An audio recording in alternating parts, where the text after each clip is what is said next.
Ya. Entonces, lo que tiene que conocer es que la hemorragia obstétrica es una de las patologías más frecuentes en el embarazo y que es una principal causa de la muerte materna en todo el mundo. De todas las muertes maternas corresponde el 27,1%. Ahora, ya han visto ustedes en las clases pasadas hemorragia de la primera mitad, que es aborto, embarazo ectópico y mola. La segunda mitad, que es placenta previa, DPP y rotura.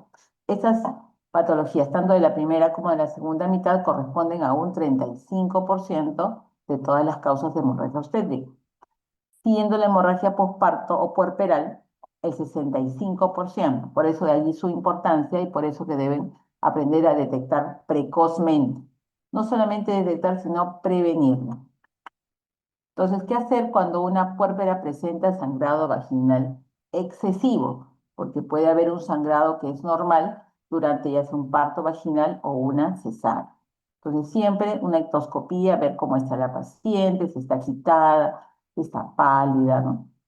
Antecedentes siempre personales y obstétricos, qué edad tiene, si es joven, si es de edad avanzada, qué antecedentes obstétricos tiene, cuántos partos ha tenido, si es una multigesta o una gran multigesta, si ha tenido cesáreas previas o ha tenido alguna cirugía por miomatosis uterina. Y síntomas de alteración hemodinámica, ¿no? Preguntar cómo se siente la paciente, si siente que ve, y tiene una visión borrosa, si siente que se va a desmayar, ¿no? Y después pasan a la segunda parte, que es el examen físico, ¿no? Las funciones vitales para ver el estado hemodinámico. Después, identificar la causa del sangrado, por eso tienen una evaluación, ver cómo está el útero, si está contraído o está flácido, en genitales externos, ver la cuantía del sangrado vaginal y ver si hay alguna lesión del canal de parto o de la región perineal. Revisar la placenta, que eso es importante para ver si está completa o falta parte de esta, ¿no? Cotiledón o las membranas coriomnióticas. Aquí importante es evaluar las 4 T que las vamos a ver posteriormente, que son tono uterino, el trauma obstétrico, la retención de tejidos y algún factor de coagulación que se ha alterado, que es la trombina, la 4 T. Y luego el manejo, ¿no? Que es de acuerdo a una de esas 4 T que les he mencionado y el manejo del estado hemodinámico. Y de acuerdo a eso, van a ver la necesidad de transferir de acuerdo al nivel que se encuentra. Se encuentra en un primer nivel y no tienen todo el apoyo logístico de la farmacología o requiere más complejidad porque la paciente se le está saliendo de las manos, tienen que aprender a transferir a la paciente. Entonces, la hemorragia postparto es una pérdida excesiva de sangre después de un parto que pone gravemente en riesgo la vida de la gestante, ¿no? Una complicación del mismo parto. Es una complicación obstétrica grave que nos puede elevar la morbilidad como la mortalidad. Entonces, cuando hablamos de una pérdida excesiva, entonces tenemos que saber que hay una pérdida fisiológica. En un parto vaginal es normal hasta 500 cc. Si hablamos de una cesárea, hasta 1000 cc. Entonces, si sobrepasa esos valores considerados fisiológicos, hablamos de una hemorragia postparto.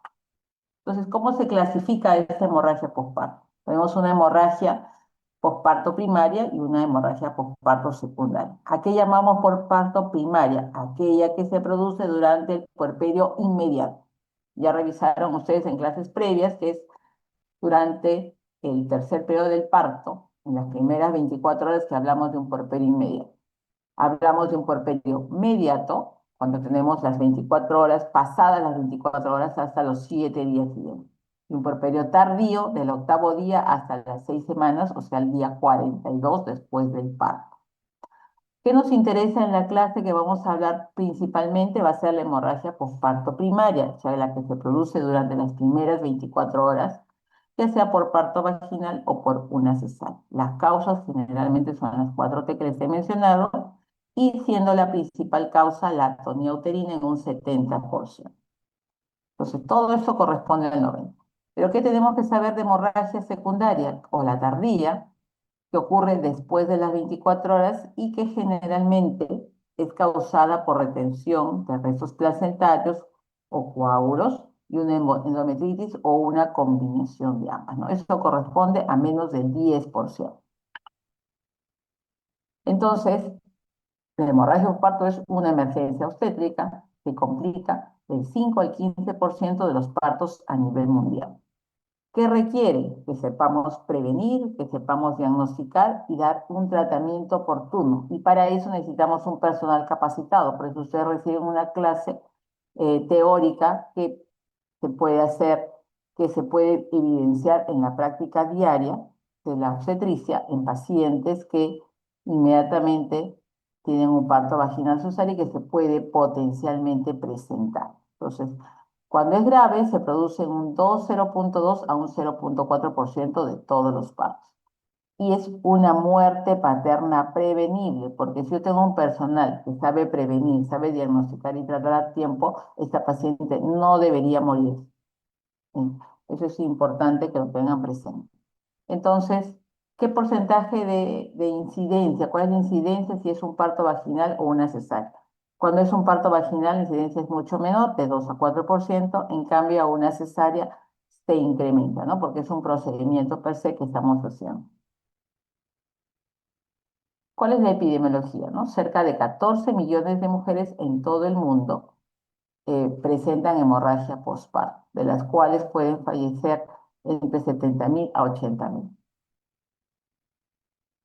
¿Qué más produce la hemorragia postparto? Una morbidez extrema o casi la muerte, porque un grupo considerable de pacientes entran a un shock hipovolémico que requiere intervenciones médico-quirúrgicas urgentes porque tenemos que entrar a una laparotomía para hacer un manejo conservador y si este no mejora, a un manejo radical que ya sería la histerectomía.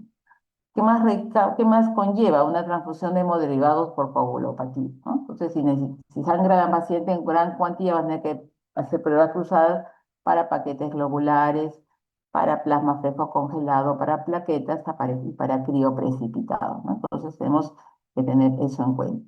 ¿Qué más conlleva una anemia severa? Porque el sangrado es abundante y una discapacidad reproductiva permanente, sobre todo en aquellas que se le ha realizado una histerectomía, ¿no? Entonces, si la paciente tiene solamente un hijo y tenemos por algún motivo que se ha complicado con una hemorragia postparto que ha sido irreversible a los manejos farmacológicos y quirúrgicos conservadores, esta paciente va a conllevar a una histerectomía, ¿no? Entonces, la paciente posteriormente no va a poder tener un nuevo embarazo.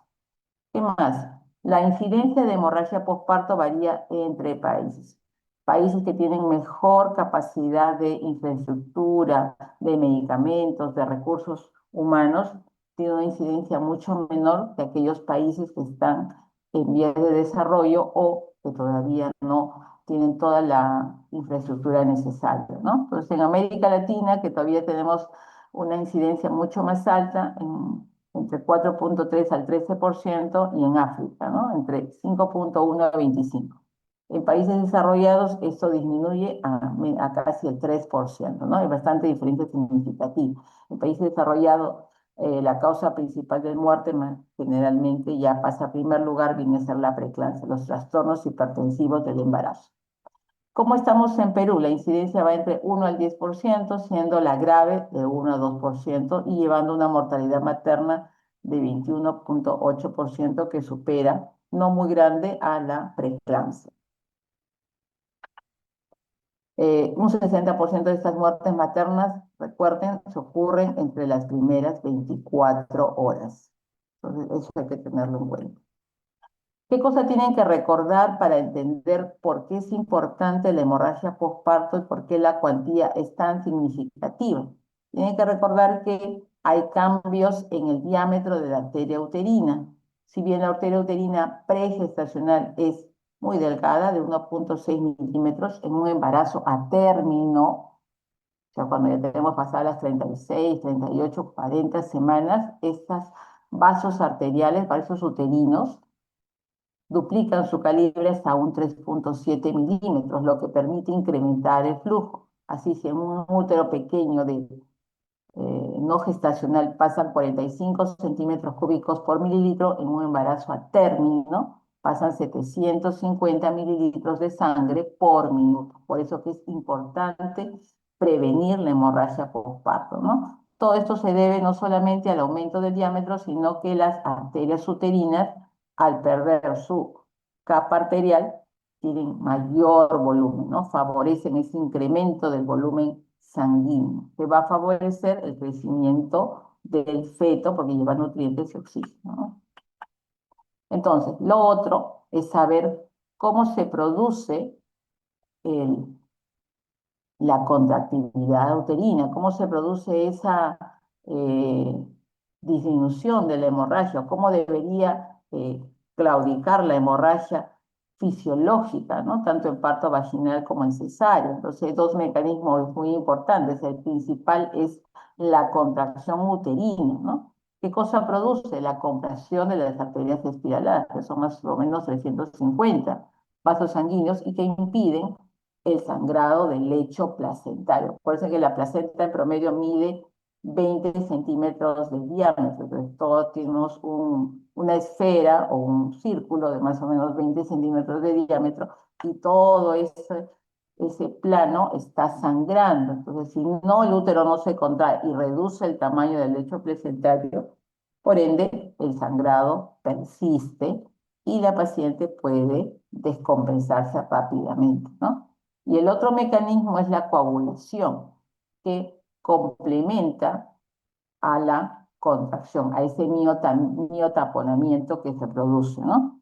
Como ven acá en las figuras, el músculo produce como un entrecruce sobre los vasos arteriales y los oblitera, ¿no? Entonces son las ligaduras vivientes de Pinat, las fibras musculares que se forman, que tienen la forma de un 8 y claudican ese sangrado, ¿no? Ese vaso, porque acuérdense que las arterias espiraladas no tienen capa muscular. La misma fibra muscular es la que produce el taponamiento de esos vasos arteriales. Por eso que es tan importante que se produzca la contracción luego del alumbramiento. Entonces, ¿qué vamos a ver? Las definiciones y factores de riesgo. Entonces, según la OMS y la FIGO, eh, la pérdida hemática superior a 500 en un parto vaginal o 1000 tras una cesárea, dentro de las primeras 24 horas consideramos como hemorragia postparto. ¿Qué tiene de inconveniente esta definición? Que no tiene en cuenta los síntomas y signos de inestabilidad hemodinámica, o sea, qué paciente está entrando en shock hipovolémico para detectarlo a tiempo y manejarlo correctamente de forma oportuna. ¿Qué nos dice la Asociación Americana de Ginecobstetras? En el 2017 ya nos amplía el panorama, nos dice que toda pérdida mayor a 1000 cc o cualquiera que sea, puede ser muy poca. ¿Por qué? Porque nuestras gestantes pueden venir con una anemia moderada de larga data, entonces que no ha sido superado durante la evolución del embarazo, ya sea en el control prenatal o falta de ingesta de proteínas y sulfato ferroso. Entonces, esta paciente no necesariamente tiene que perder medio litro en un parto vaginal o 1 litro en la cesárea. Cualquier pérdida también puede desencadenar una hemorragia postparto. ¿Por qué? Porque se pone énfasis en la alteración del estado hemodinámico, ¿no? Entonces, ¿qué tenemos de signos de alteración del estado hemodinámico? Taquicardia, mayor de 100, hipotensión, que es la presión arterial sistólica menos de 90 milímetros. ¿Qué más? Llenado capilar, que es sencillo de evidenciar, mayor de 2 segundos, la palidez de la paciente, la sensación de desvanecimiento, la ansiedad, agitación y por último la oliguria, que es de mayor data, ¿no? Cuando ya ha pasado mucho tiempo, la paciente va a disminuir el flujo urinario. ¿Qué más nos dice la COC? Que tiene que ocurrir dentro de las primeras 24 horas del parto y es independiente de la vía, ya sea parto vaginal o cesárea. Entonces, eso es lo que nos dice. ¿Y qué cosa enfatiza la COC? En medir la pérdida sanguínea de forma cuantitativa. ¿Por qué? Porque la visual, la cualitativa, puede darnos una subestimación del valor real de la pérdida sanguínea. Entonces, nos indica que debemos medir de forma cuantitativa y más o menos saber graduar cuánto está sangrando, ya sea sabiendo si es una toalla higiénica, si es una gasa de 10 por 10 o si es una gasa mayor, ¿no? Más grande, ¿no? Entonces debemos tener un registro de esa pérdida sanguínea postparto. El Colegio Británico de Obstetras y Ginecólogos nos habla de que lo clasifica a esta hemorragia postparto en leve, moderada y severa, siendo leve entre 500 a 1000 y moderada entre 1000 a 2000 y severo en más de 2000 centímetros cúbicos de sangrado postparto, ¿no? Entonces, aquí hay un cuadro donde nos dice cuánto más o menos debemos calcular de pérdidas sanguíneas, no solamente al ojo, como se dice, sino cuantitativamente, ¿no? Entonces, una toalla higiénica está mojada, manchada, es más o menos a 30 centímetros cúbicos. Si tenemos ya toda empapada, corresponde a 100 centímetros. Si tenemos una gasa de 10 por 10, corresponde a 60 centímetros cúbicos. Si tenemos todo un pañal de adulto, es un cuarto de litro. Si tenemos ya una compresa grande, toda empapada 350, una riñonera, medio litro. Si este sangrado es tan profuso que moja el piso, cae de la camilla de expulsivo o de la mesa quirúrgica, corresponde a 1000 centímetros cúbicos. Si está la paciente en el puerperio inmediato, está en su camita y nos damos cuenta tardíamente que está sangrando y está mojada toda la cama, corresponde a 1500. Y si ya en la cama de esta chorrea hacia el piso es más o menos 2 litros, ¿no? Que correspondería a una hemorragia postparto severa. Por eso que es importante estar evaluando constantemente a la paciente después del parto. Entonces, ¿qué factores de riesgo tenemos? Paciente tiene que ser clasificada durante el control prenatal, antes de que esté de labor de parto o durante el parto, para ver, clasificar nuestras pacientes, ¿no? Si tienen bajo riesgo, un riesgo medio o un alto riesgo de hacer una hemorragia postparto. Pero tienen que poner en claro que solamente el 40% de las pacientes que van a hacer hemorragia van a tener un factor de riesgo. El 60% a veces no tiene ningún factor de riesgo y hace atonía uterina principalmente.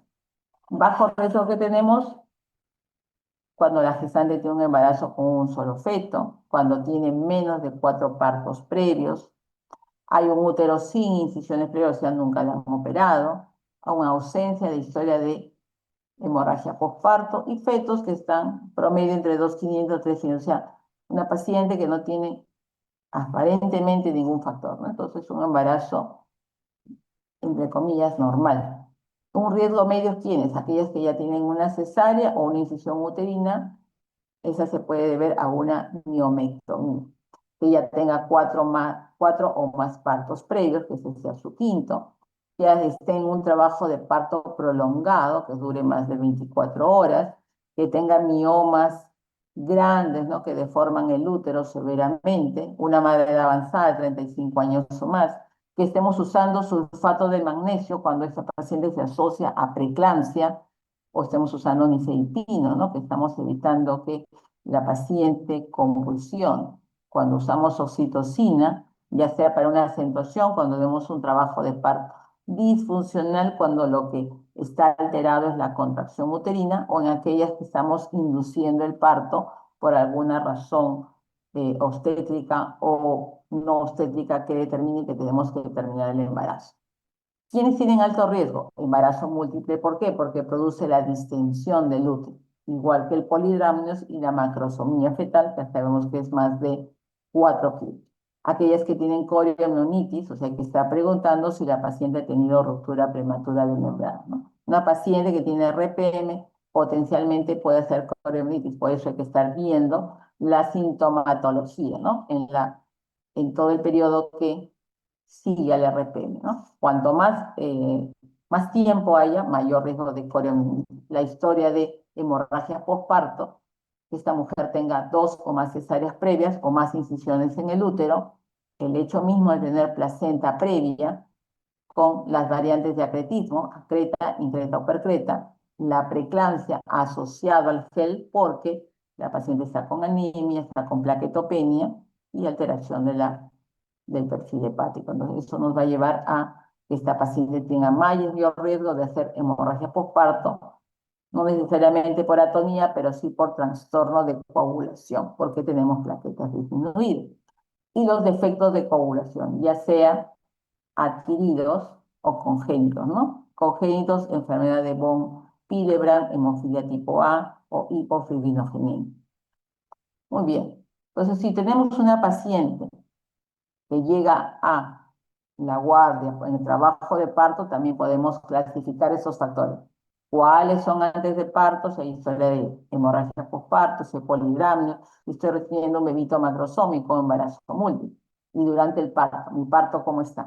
¿Está siendo prolongado o está siendo distocia de dilatación, distocia de descenso? Eso me va a prolongar todo el trabajo de parto. Estoy usando oxitocina para acentuar o inducir, o estoy haciendo una cesárea. Entonces, allí estas pacientes tienen que ver que la posibilidad que tengan mayor riesgo a hacer una hemorragia postparto.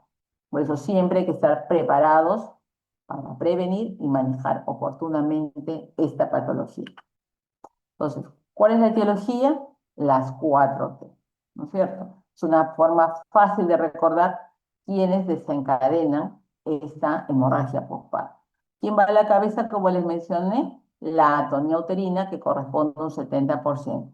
Pues viene el trauma, 19%, que son lesiones del canal de parto per se. El tejido, que son la retención de producto de la concepción, puede ser la placenta per se, puede ser las membranas coromnióticas o los coágulos si no se ha contraído bien el útero. Y la trombina, que es el último y es el que tiene menos porcentaje en los trastornos de coagulación. Entonces acá tenemos un útero, cómo se encuentra la flacidez cuando entramos a una cirugía, ¿no? Lo que queremos es que tenemos un útero bien contraído, duro como piedra. Entonces, y como punto de referencia por debajo del ombligo. Si no lo tenemos así, se va a llenar todo el útero un hematometra y que va a salir por canal vaginal y vamos a tener un útero así, plácido, como una bolsa, ¿ya? Y esta causa el 70%. Entonces acá tenemos un cuadro y de todas las patologías del tono uterino, ¿quiénes nos producen más atonía? Las que distienden el útero. ¿Quiénes son las que distienden? Es el embarazo múltiple, la macrosomía fetal y el polidrama. Por eso que es importante que recuerden los valores normales de polidrama, ya sea cuando hacen hila o cuando hacen pozo vertical mayor. Si hablamos de hila, mayor de 250 milímetros, y cuando hacemos pozo vertical mayor, mayor de 80 milímetros, ¿no? Entonces es importante saber la teoría, saber las patologías que se pueden presentar y poder comprender una ecografía, ¿no es cierto?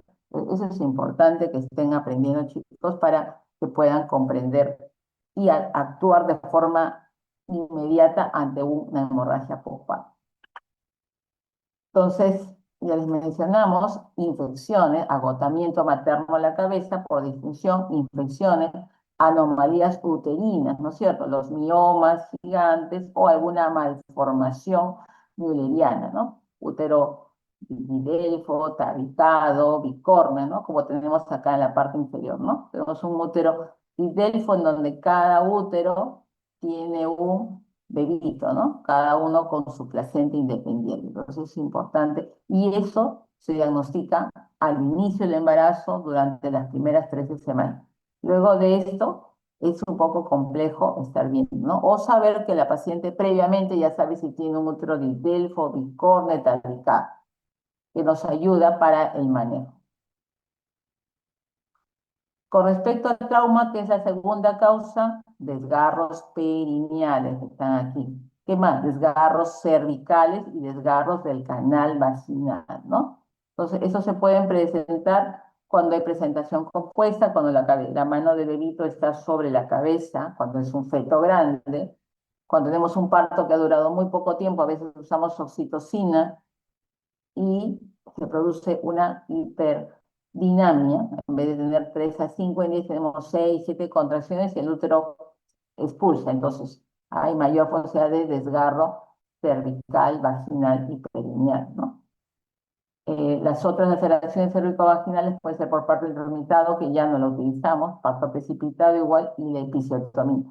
Tener una buena técnica para hacer la episiotomía y proteger la episiotomía, porque a la hora que está coronando, saliendo de la cabeza y todo el cuerpo fetal, no solamente voy a tener mi episiotomía bien hecha, sino que esta se puede correr hacia el ano y producirse un desgarro perineal asociado a mi episiotomía.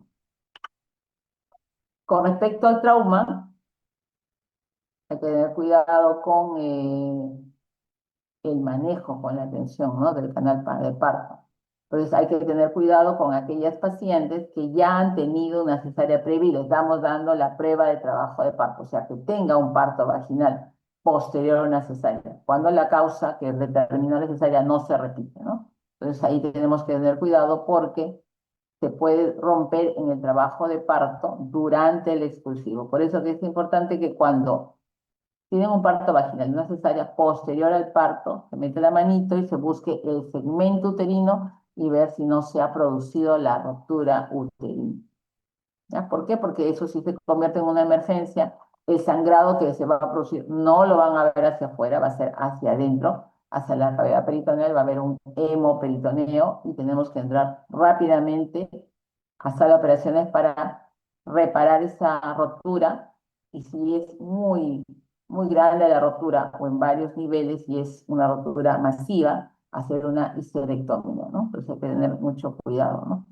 Cuando se hace la cesárea también hay que tener cuidado cuando se hace una incisión en el segmento. Si la incisión en el segmento es muy pequeña y el bebé es grande, a veces se puede correr hacia el canal vaginal. Entonces también hay que tener cuidado, ¿no? Acá tenemos fotos de cómo se abre el útero cuando hay una ruptura uterina y cómo se ve cuando estamos en una laparotomía, ¿no? ¿Qué más de trauma? Hacer una buena atención del alumbramiento. Tiene que haber una tracción controlada del cordón, como están viendo acá, y una mano sobre el pubis para hacer la contracción. Si uno no hace esta contracción y solamente tracciona la placenta sin estar en el momento adecuado. ¿Cuándo es el momento adecuado de traccionar el cordón? Cuando el útero está contraído. Entonces hay que esperar la contracción. Cuando está en contracción, traccionar el cordón con la mano dominante y con la otra mano sobre el pubis hacia el fondo, que es la maniobra de Brandt-Andrews, para evitar un problema serio que se llama inversión uterina, que hay una tracción excesiva sobre el cordón y que esto lleva a revertir el útero, ¿no? Entonces acá está cómo se revierte y la clasificación de los grados de inversión de grado 1, 2, 3 y 4, ¿no? Si el fondo llega hasta el nivel del cuello es el grado 1, si llega al canal vaginal es grado 2, si llega hasta el introito vaginal es grado 3, y si sale por fuera de la vagina ya es grado 4, como un prolapso genital, como han visto con los colegas que están rotando por ginecología, ¿no? Entonces eso es importante. Y la técnica para revertir la inversión uterina es la técnica de Johnson. Una vez que el útero está afuera, agarrar con las manos, con el pulgar y los 4 dedos y ingresar dentro del canal vaginal y hacer un puño finalmente para revertir esta inversión uterina. La otra causa de hemorragia posparto es los tejidos, cuando hay retención de membranas coriamnióticas o de coágulos, ¿no? Por eso que es importante revisar, chequear la placenta, no solamente la torta per se, sino las membranas que estén completas para evitar que haya esos tejidos que la larga, van a evitar que el útero se contraiga. Entonces es necesario ahí hacer un legrado puerperal, ¿no? Entonces acá tenemos ecografía donde vemos que hay un endometrio engrosado, acá también en el fondo parece que hay coágulos, acá tengo otra ecografía donde veo que hay un útero con hematometa, ¿no? Está con coágulos, entonces eso tengo que sacarlo para que el útero se contraiga de forma fisiológica bien por debajo del ombligo. Entonces vemos También puede haber una retención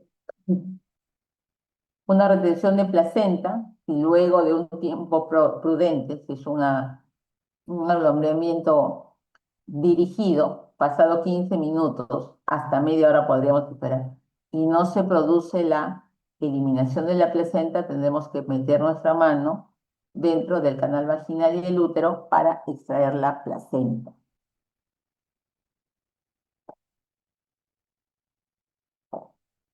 ¿Qué más puede pasar? Retención de cotiledón. Por eso es importante revisar, metemos acá una placenta principal y una placenta accesoria, ¿no? Entonces, si nos olvidamos o se queda dentro del canal uterino, del útero, esta placenta accesoria, también va a producir sangrado y por ende va a faltar la contractilidad uterina. Y lo otro que es importante es el atletismo placentario. Si nosotros ya sabemos por ecografía antes del parto que la paciente presenta ese atletismo placentario asociado a placenta previa, ya tenemos que tener en cuenta la posibilidad de que la cesárea se va a complicar y que probablemente haga atonía y que esto lleve a una histerectomía. Entonces, si ya sabemos que hay un tejido que no se va a desprender, es importante culminar el embarazo previo al inicio del trabajo de parto, ¿no?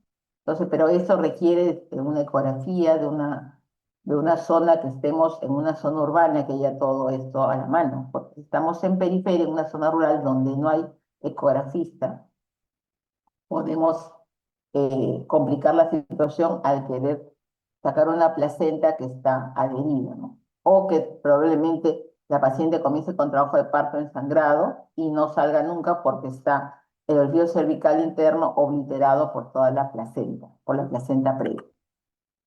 Y lo otro, lo menos frecuente, que es la trombina, alteraciones de la coagulación, las preexistentes, hemofilia tipo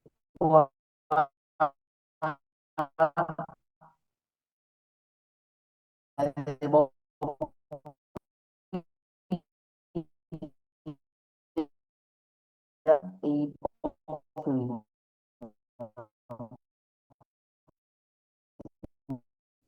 la CTI, que es la púrpura de trombocitopenia de una con corio, es un foco séptico uterino, con útero de Cuvallet. El útero de Cuvallet es esta imagen que está acá abajo. Hay una hemorragia, se desprende la placenta,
Entonces, lo que es con respecto al útero de Cuvelier, se produce por un DPP masivo que infiltra la sangre dentro del miometrio, por lo cual se ve un útero violáceo, ¿no? Entonces, ese útero violáceo generalmente no es refractario al uso de oxitocinas muchas veces, ¿no? Entonces se produce una atonía que continúa con el sangrado, ¿no? Por lo cual a veces termina en histerectomía, porque no se contrae adecuadamente. Muy bien. Entonces, ahora pasemos al diagnóstico de hemorragia posparto. Yo le he estado diciendo más o menos toda la sintomatología que presenta una mujer con hemorragia posparto. Entonces, ¿qué tenemos que ver? Saber que el diagnóstico es eminentemente clínico. O sea, no hay un examen especial. Es evidenciar el sangrado vaginal excesivo en el puerperio, ya sea parto vaginal o cesárea, y esta se puede deber a una de las cuatro T's. ¿Qué más? Signos y síntomas de hipovolemia o de shock hipovolémico: taquicardia, hipotensión, llenado capilar, más de 2 segundos, palidez de la paciente o frialdad, alteraciones de la conciencia, oliguria y por último el shock hipovolémico, ¿no? Porque a veces por los cambios fisiológicos del embarazo se debe saber que puede haber un poco de incremento de la frecuencia cardíaca de la madre. Entonces, normalmente a veces están 98, 100, ¿no? Entonces, a veces la definición de taquicardia supera un poco más de los 100 latidos por minuto. Muy bien. Entonces, es importante saber identificar un tono uterino adecuado. Entonces, el tono uterino adecuado es que el útero esté contraído a nivel del ombligo o por debajo y que esté duro como una piedra. Entonces, posterior a ese sangrado fisiológico normal, parto, cesárea, al alumbramiento, hay una incapacidad del útero para contraerse, ¿no? Entonces, eso nos habla ya de una hipotonía. Y cuando hablamos de atonía, cuando este sangrado se vuelve excesivo y el útero, a pesar de la expulsión de la placenta, sigue sangrando, hacemos masaje uterino y no mejora, se convierte ya en una emergencia obstétrica. ¿De qué depende la hemorragia postparto? Cuantificar la hemorragia, evaluar el estado hemodinámico y determinar el tiempo transcurrido. A mayor tiempo, mayor la complicación de la volemia de la paciente, de que entre a un shock hipovolémico. Por eso que es importante prevenir y diagnosticarlo, ¿no? Entonces tenemos las cuatro causas: tono, trauma, tejido y trombina. ¿En qué cosa encontramos en atonía? Que hay un sangrado vaginal profuso, un útero aumentado que no se contrae por encima del ombligo, puede estar a 1, 2, 3, 4 centímetros, que es blando y flácido, y que por eso es importante revisar la placenta, porque tenemos siempre que descartar las otras T. Si vemos que la placenta la revisamos, la chequeamos, está completa, con membranas completas, allá, no es tejido. Y que no haya lesión del canal de parto, ¿no? Y si ya vemos con alteración, hablamos de una atonía. ¿Qué pasa cuando hay lesión del canal de parto? Genera un parto vaginal, hay sangrado vaginal.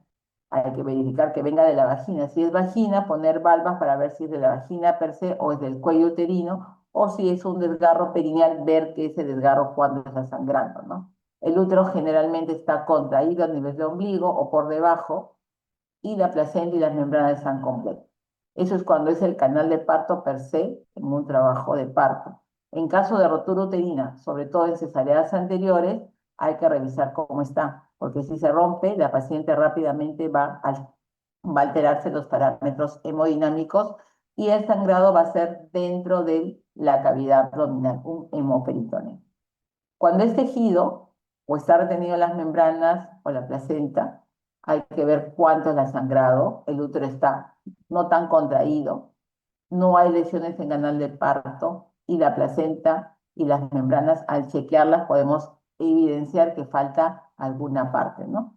Cuando es retención de placenta, hablamos de una placenta que está adherida, pasó más de 30 minutos si es espontáneo, más de 15 minutos en un alumbramiento activo, tenemos que hablar de retención y hacer nuestro manejo de extracción manual de placenta. Cuando es un trastorno de coagulación, el sangrado es continuo, pero tenemos un útero contraído, no hay lesiones en el canal de parto y la placenta está completa. Por eso que es importante que la paciente en el control prenatal sepamos todos sus antecedentes hematológicos y que tenga previamente su perfil de coagulación, ¿no? Que todo esté dentro de valores adecuados. Entonces, acá, revisar la placenta, nunca se olviden, siempre tienen que revisar placenta. Ya han hecho su clase de placenta, supongo que ya saben, cara materna. La cara materna es esto, revisar los cotiledones, que no haya ninguna zona de desgarro, que le falte algo. ¿Qué más? La cara fetal, como está aquí, y las membranas coriomnióticas, si están completas o no. ¿Ya? Entonces, eso es importante. Es una de las partes. Es importante. ¿Qué más me va a ayudar para mi diagnóstico de hemorragia postparto? Generalmente es clínico, lo otro es ecografía, ¿no? Cuando tengo la duda, podrá ser o no, cuando estamos en el puerperio inmediato, de postcesárea del día anterior que se ha operado la cita, presentando atonía uterina, y si dentro de este útero todavía hay coágulos, ¿no? O alguna membrana, ¿para qué? Para hacer un legrado uterino, ¿no? Acá tenemos un tremendo coágulo, incluso vascularizado, aquí también en la parte superior. Entonces la ecografía me va a ayudar, cosa, qué cosa hay dentro, si todavía hay algunas membranas o una pedazo de cotiledones o wow, para poder ejecutar el manejo adecuado. Lo otro, en hemorragia postparto, no es el parto. Tener ama, un perfil de coágulo, de saber hepatitis B, el antígeno de superficie, ¿no? Y la CREA para ver cómo está su función renal. ¿Por qué? Porque eso me va a ayudar, porque tengo que manejar a la paciente postparto que me ha hecho oliguria, a ver cómo está la creatinina, ¿no? Para ver qué cantidad de flujo, de volumen le falta, ¿no? Y lo otro, presente, pruebas cruzadas. Cualquier paciente que está ustedes en una hemorragia postparto tienen que solicitar, porque las pruebas cruzadas es importante, pedirlas si es que requerimos paquetes globulares, sobre todo cuando es mucha la hemorragia, ¿no? Cuando hemos perdido más de 2 litros, tenemos que hacer una transfusión masiva. Y poner una sangre no cruzada siempre llega el riesgo de hemólisis, de efectos secundarios en la receptora, que en este caso es la puerta. ¿Qué hacemos en el manejo de HPP entonces? Es de acuerdo a las 4 Ts. Sabemos que el diagnóstico es eminentemente clínico y sabemos nuestras 4 T, cómo identificarlas y cómo definirlas, ¿no? Entonces, si sabemos diagnosticar cuál de las 4 T está alterada, podemos hacer el manejo adecuado y oportuno. Vamos a empezar por lo menos frecuente. El trauma. ¿Qué hago? Corrijo, suturo toda la zona de sangrado. Suturo mi lesión cervical, suturo mi lesión vaginal, suturo todos mis desgarros de primero, segundo y tercer nivel, porque el cuarto va a requerir sala de operaciones.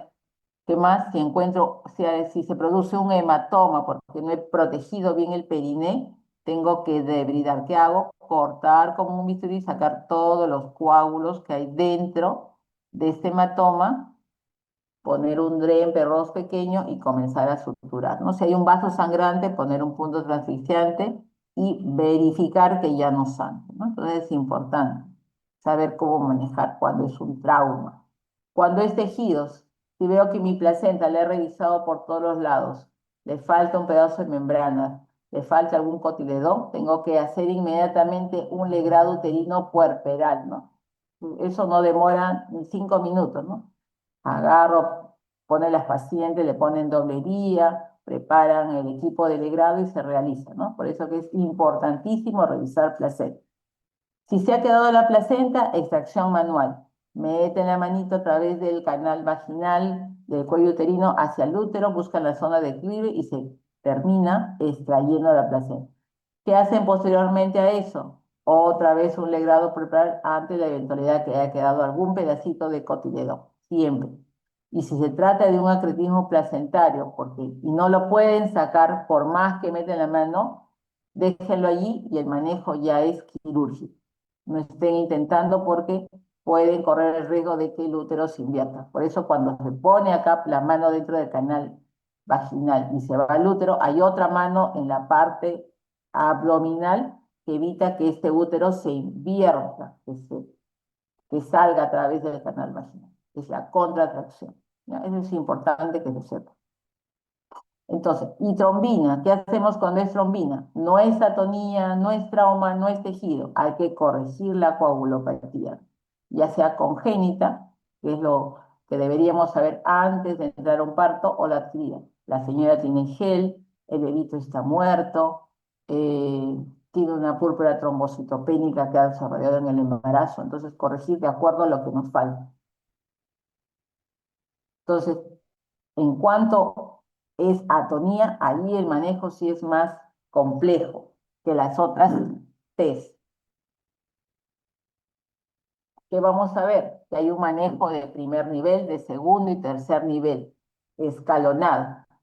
¿Cuál es el primer nivel? Mis fármacos uterotónicos. En el segundo nivel, taponamiento intrauterino y embolización de arterias uterinas mediante angiografía. Eso depende del lugar donde estén trabajando y si hay radiología intervencionista. Y el tercer nivel, que es quirúrgico, ya sea conservador o radical. Entonces, el primer nivel, fármacos uterotónicos. A la cabeza, oxitocina, que es el primer fármaco de elección sobre esos cuatro. Después que viene ergometrina, pero cuidado con las pacientes que son hipertensas o tienen un trastorno hipertensivo del embarazo porque como efecto secundario eleva la presión. ¿Quién viene después? Misoprostol. Y por último, la cabertosina. Cabertosina, que no lo tenemos en el hospital, solamente hay en maternidad, en salud tampoco tiene por el costo, ¿no? Comparamos cabertosina está más o menos 120 soles, oxitocina está a 20 céntimos. Entonces, por eso, ¿no? Entonces, a la cabeza oxitocina, ¿no? Entonces tenemos todo el esquema. Oxitocina, ergometrina, misoprostol y cabertosina, ¿no? Es la primera causa, el 70% de hemorragia postparto. Entonces tenemos acá, ¿cómo usamos la oxitocina? 40 unidades. Acuérdense, la oxitocina viene una ampolla, acá no está, no. La oxitocina viene en ampolla de 10 unidades internacionales. ¿Cuánto se usa? 4 unidades diluidas en un cloruro de sodio al 9 por mil, a 40 gotas o 250 centímetros por hora.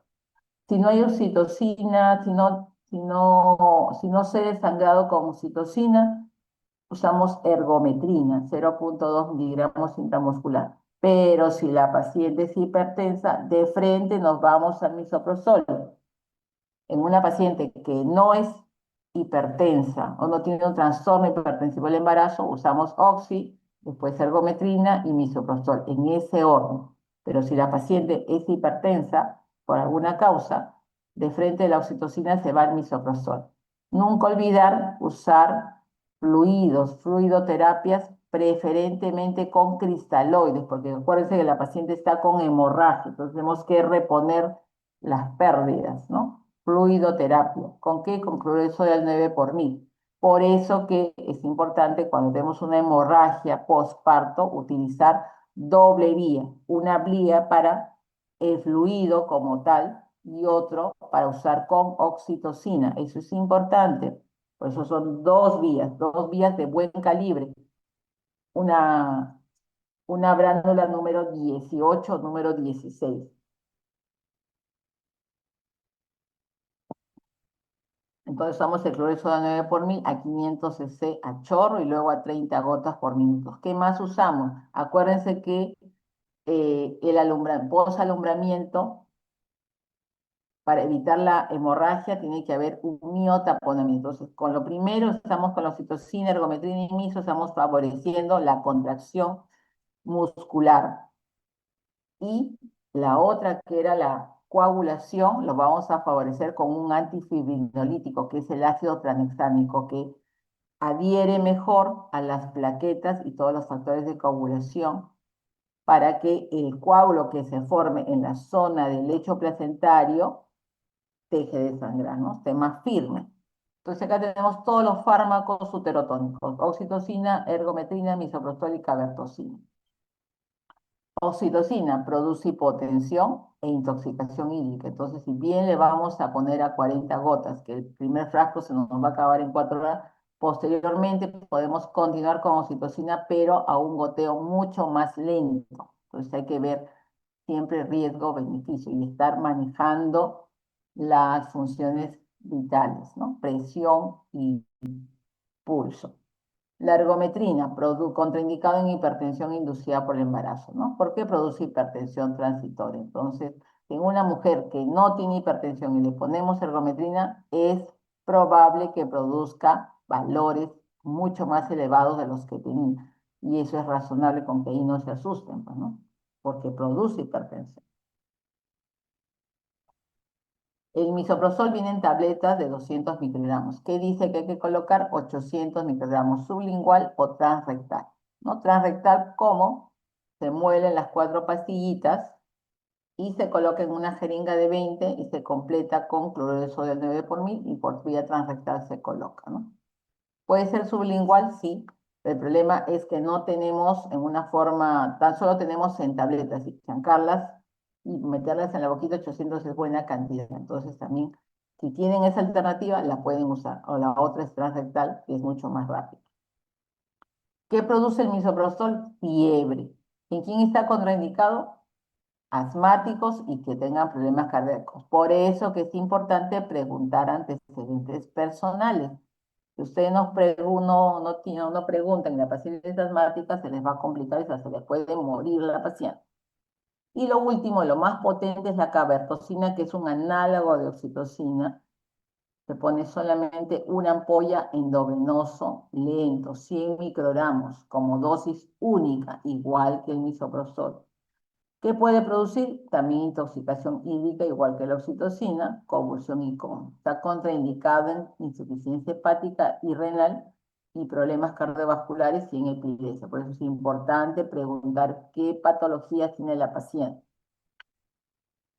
Con respecto al ácido tranexámico, disminuye la mortalidad del sangrado postparto porque estabiliza el coágulo y evita su rápida disolución. Todo el coágulo que está formado en el lecho placentario, que ahora ya es más pequeño porque está contraído, va a evitar, va a mejorar esa posibilidad de que revierta, ¿no? Que pare el sangrado que se está produciendo, ¿no? ¿Qué riesgo tiene también? Trombosis, por eso es preguntar antecedentes de la paciente. Entonces, en atonía, aparte de la farmacología que hacemos, vamos a usar un masaje uterino externo, ¿no? Siempre se le dice en el puerperio inmediato a las pacientes que masajeen el útero. Pero si con el masaje uterino, aparte de todo lo que han hecho, no mejora, el masaje uterino bimanual, una mano en la vagina, sobre la cara anterior del útero y otro sobre el pubis, ¿no? Y masaje, masaje, masaje, esperando cómo se va mejorando la atonía con los uterotónicos, con el ácido transmesánico y los cristaloides que se está poniendo a la paciente que mejore los valores de presión arterial y de frecuencia cardíaca. ¿Y qué pasa cuando no mejora y ustedes probablemente estén en periferia, ¿no? En la zona rural? Tienen su oxitocina, ergometrina y misoprostol y no mejora, aparte del masaje que se hace, ¿no? Cuando hacen la transferencia, pueden transferir a una paciente haciendo compresión aórtica externa, como ven en la figura, ¿no? ¿Para qué? Para que disminuya el flujo hacia la arteria uterina. ¿Por qué aórtica? Porque la aorta da las ramas ilíacas, ilíaca interna o hipogástrica, da a su vez la arteria uterina. Entonces, al comprimir la aorta, al hacer la compresión, va a disminuir hacia el útero y así esté atónico, no va a sangrar. Lo otro es la técnica de seda, que también significa comprimir por vía vaginal las arterias uterinas, ¿no?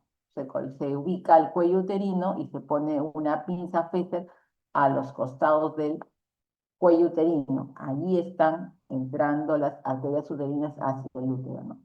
Una vez hecho esto, se estabiliza porque ya le han puesto cloruros a la paciente para el traslado a un centro de mayor complejidad. ¿Qué cosa también se utiliza? Se utiliza el traje de choque no neumático o traje de choque, ¿no? Que se coloca sobre el abdomen y las extremidades. En el abdomen tiene como un balón sobre que va a comprimir, que va a ser igual la compresión sobre la arteria aorta, compresión aórtica por este traje de choque. Se coloca y se transfiere a la paciente para que hagan el manejo respectivo, ¿no? Porque ustedes ya hicieron todo lo posible y no se ha solucionado. Para que vean un video, chicos.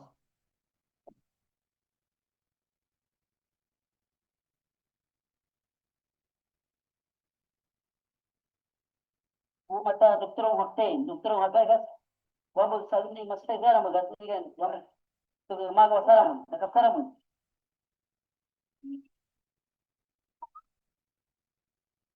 Nosotros recibimos la llamada de la madrugada que nos llaman de la comunidad de Shopping. ¿Desde qué hora?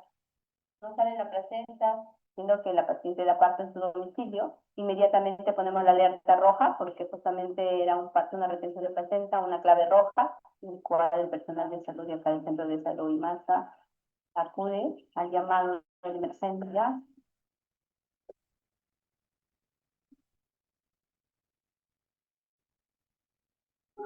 Ya, mira, seorang ko bempia dikas mo sawan pasamo nung dutikas mo nung patches mo po mo nung achikui di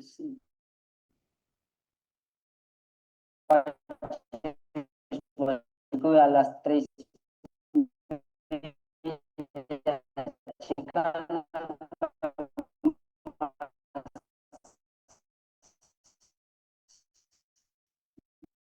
po mo nung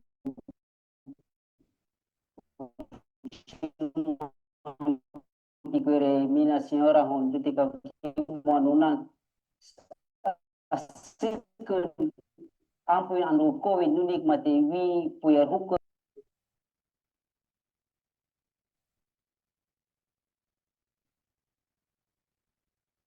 Kung kamu normal ucing mak yang tu di kamu kamu nuna ucing mak yang tu ucing mak mencuri kita facu yang si normal.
Se encuentra en un mal estado, con un diagnóstico de un shock hipovolémico porque fue un parto domiciliario, una retención de placenta, no de más o menos unas 3 horas, el cual se traslada y se diagnostica un shock hipovolémico grado 3 y el procedimiento se realiza en el centro de salud, se esteriliza con el traje anti-shock y luego es trasladado. No se le pudo hacer la extracción de la placenta manual en el establecimiento, el cual estaba de mayor riesgo y entonces trasladada a hospital.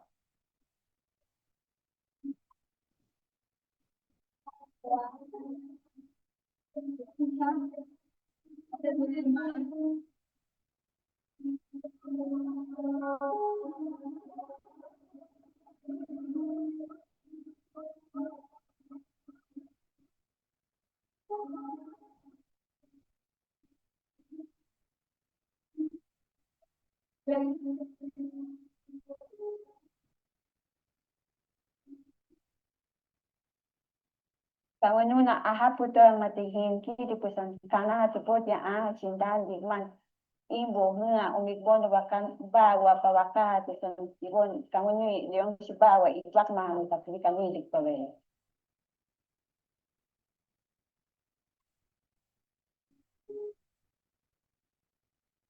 La Organización Panamericana de la Salud organiza capacitaciones constantes para emergencias obstétricas y el personal de salud está activo para que pueda aprender cómo manejar esas situaciones.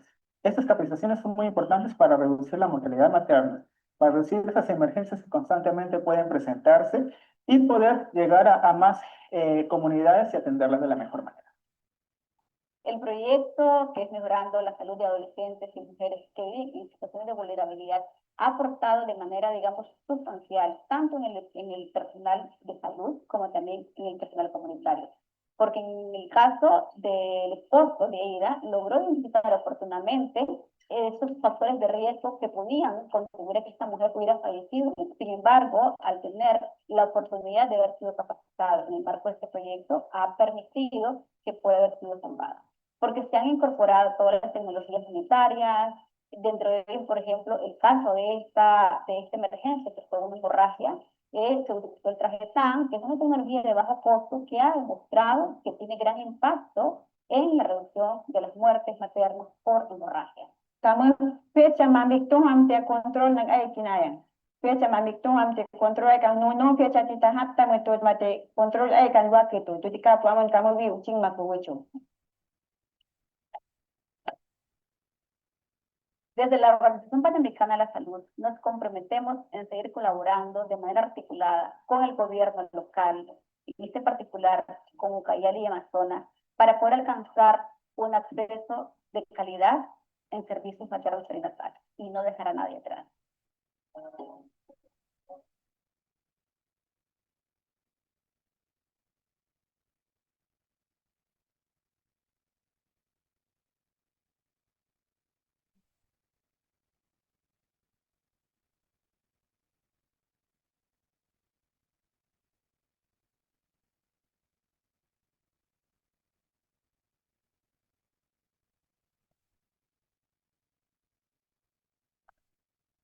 Bueno, en el video se ve claramente cómo se hace el uso del traje antichoque.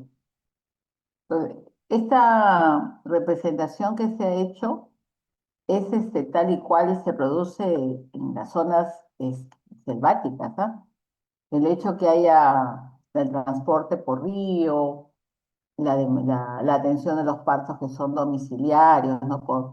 Por personas capacitadas, parteros o parteras que pueden atender el parto, también tienen la capacidad de poder diagnosticar dentro de los pocos conocimientos que saben y saber transferir. Por eso que es importantísimo tener una red de apoyo en los centros de salud con los agentes comunitarios y con las parteras que van a atender al final esos partos. ¿Por qué? Porque si hay una complicación como en este caso, que es una retención de placenta que no se puede manejar en el mismo domicilio ni en el centro de salud al cual pertenece este caserío, este tiene que ser transferido a una institución de mayor complejidad, un hospital. Entonces, la demora en esos traslados, si no se utiliza, por ejemplo, ese traje antichoque, que es de gran utilidad, porque ustedes han visto, son 3 horas de camino hasta llegar al hospital donde se puede hacer el manejo adecuado. Esta paciente con 3 horas llegaría muerta porque el sangrado, al ser masivo y el flujo por minuto es alto, nos lleva a una muerte materna que podría ser prevenible si tenemos toda esta infraestructura de comunicaciones en los diferentes niveles. Por eso es importante que ustedes puedan diagnosticar, ¿no? Y saber manejarlo y hasta cuándo poder manejarlo, ¿no? Cuando ya estamos en un primer nivel donde no tenemos todas las cosas, tan solo tenemos nuestros heterotónicos y ya no tenemos más que hacer, es preferible transferir a la paciente cuando estamos en el proceso mismo de la hemorragia postparto. Pero si yo ya sé antes de que culmine el embarazo, antes del trabajo de parto, que la paciente tiene 2 cesáreas, una cesárea, es un bebé que me está ahí en el control, pero está yendo muy grande, más de 35 centímetros, un embarazo de 38, 39 semanas. Me parece que tiene mucho líquido, ¿no? Por ecografía, o si tengo antecedentes de miomectomías o alguna complicación que está haciendo presión alta, es mejor transferir antes de que inicie el trabajo de parto.